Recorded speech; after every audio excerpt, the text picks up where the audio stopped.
Contact à gauche! Contact à gauche! Ok, relâchez. Vous voyez? Ma première ligne. Vous connaissez déjà pas mal de choses au niveau de la technique d'armes et tout ça. Donc ça c'est bien. Long, énorme. Vraiment, parce que si on fait de la filtration de 10 km, première arme, elle est toujours constituée de la même façon. On part toujours de l'arrière, on a toujours une crosse. Ensuite, vous avez toujours une poignée de pistolet qui sert au maintien de l'arme. Je voyais pas mal de personnes sur des groupes notamment de Facebook qui décidaient de partir en Ukraine sans aucune expérience, comme ça sur un coup de tête. Je pensais que la meilleure façon, ma meilleure façon à moi de contribuer à ça, de les aider, c'était de leur donner un petit vernis. Voilà, justement de ne pas les laisser partir à l'aventure comme ça et de leur apprendre vraiment la base du combat.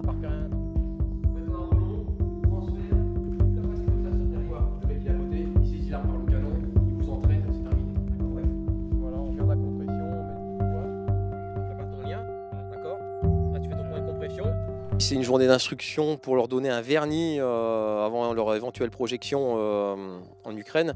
Donc un vernis en combat sur une zone urbaine et périurbaine en apprenant les actes réflexes du combattant, à tenir une arme, à se déplacer en colonne.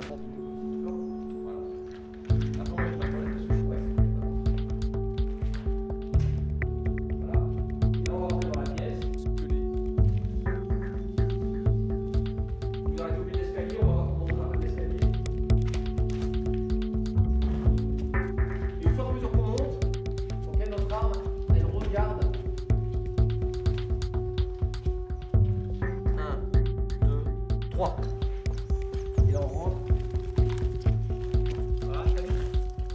Même si je suis totalement prêt, enfin je veux aller là-bas en connaissance de cause, en étant prêt du coup à sacrifier ma vie, en sachant que je ne reviendrai pas forcément.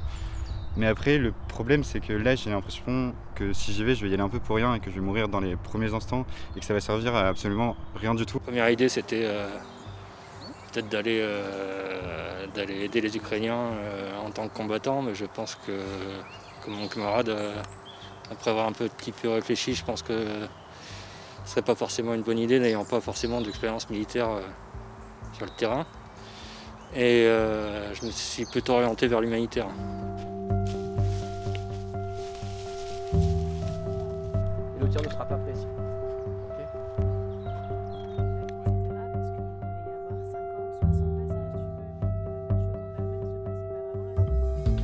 C'est simplement la situation actuelle, ce climat géopolitique actuel qui m'a fait me poser des questions en me disant effectivement c'est arrivé en Ukraine, même si les choses sont un peu différentes, mais c'est arrivé en Ukraine très rapidement. On s'interroge aujourd'hui sur la capacité militaire de la France. Je ne vais pas devenir un Rambo, pas du tout, c'est simplement d'acquérir comme je le dis, des bases, des automatismes qui me permettront, si demain, hélas, un conflit venait à arriver en France, à pouvoir faire quelque chose assez rapidement, en tout cas intervenir.